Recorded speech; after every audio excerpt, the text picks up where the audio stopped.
আমরা গৃহিণীরা একটু বুঝে শুনে কাজ করলে সংসারের অনেকটা টাকা সাশ্রয় হয়। নমস্কার বন্ধুরা, কেমন আছেন সবাই? আশা করি সবাই ভালো আছেন। আজকে মূলা শাকের একটা মজাদার রেসিপি নিয়ে চলে আসলাম আপনাদের সামনে। চলুন তাহলে এই রেসিপিটা আমি কিভাবে বানালাম তা দেখে নেওয়া যাক।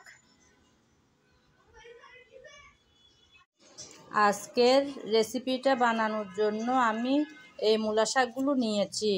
এগুলো হচ্ছে আমি মূলা কিনেছিলাম, মূলা থেকে পেয়েছি অনেকগুলো, খুব সুন্দর একদম তাজা শাক। তো ভেবেছি আজকালকার দিনে কোনো কিছু এভাবে অপচয় করা ঠিক হবে না, তাই এগুলো রেখে দিয়েছিলাম আমি আজকের রেসিপিটা বানাবো বলে। শুরুতেই আমি শাকগুলো কেটে ধুয়ে পরিষ্কার করে নেব। শাকগুলো আমি কেটে ধুয়ে পরিষ্কার করে নিলাম। আমি এরকম সাইজ করে কাটলাম।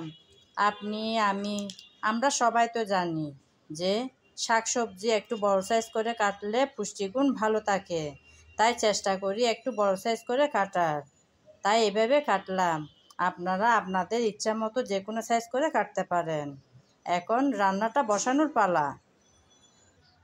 শাকগুলো প্রথমে আমি সিদ্ধ করে নেব, কারণ আপনাদেরকে তো আমি বলেছি শাকগুলো ছিল মূলা থেকে নেওয়া।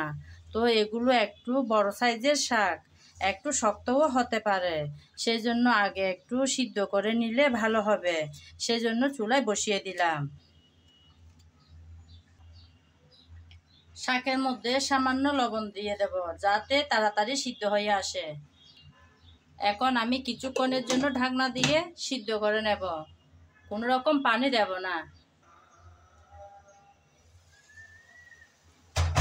শাক আমি কিছুক্ষণ নেড়ে চেড়ে ঢাকনা দিয়ে সিদ্ধ করে নিয়েছি।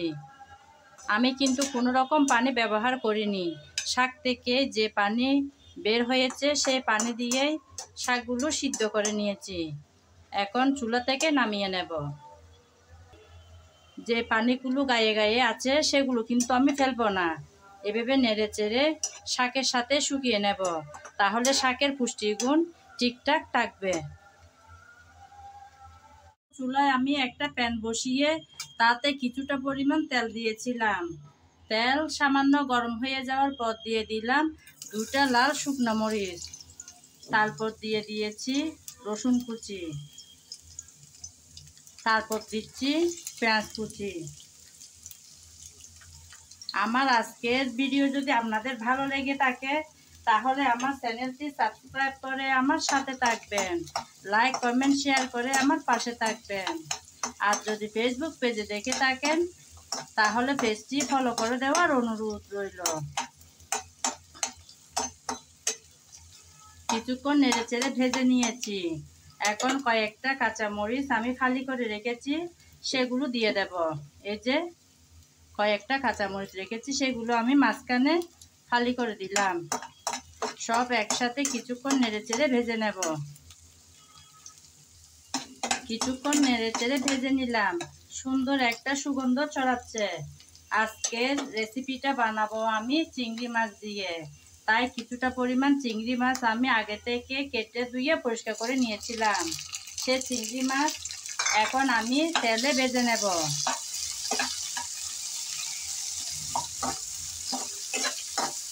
আপনারা যদি এভাবে বাঁচতে ইচ্ছে না হয় আপনাদের, তাহলে আগে থেকে চিংড়ি মাছ ভেজে তুলে নিতে পারেন। আমি সময় কম লাগার জন্য পেঁয়াজ রসুনের সাথে একসাথেই ভেজে নিচ্ছি।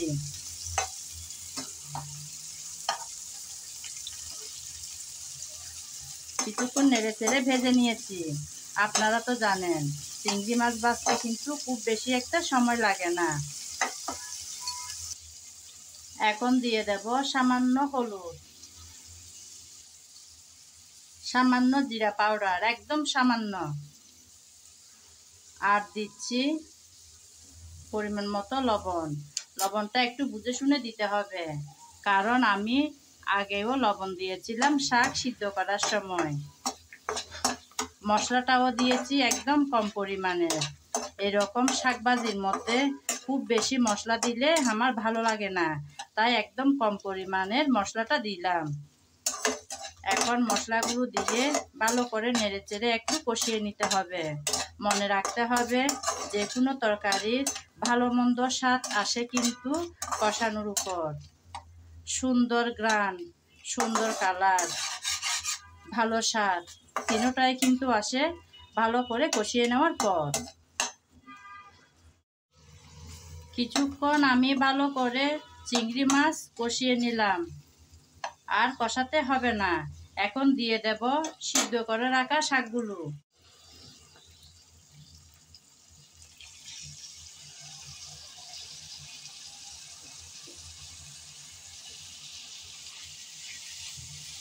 শাকগুলো আমি দিয়ে দিলাম, নেড়ে চেড়ে ভালো করে শাকের সাথে মিশিয়ে নেব।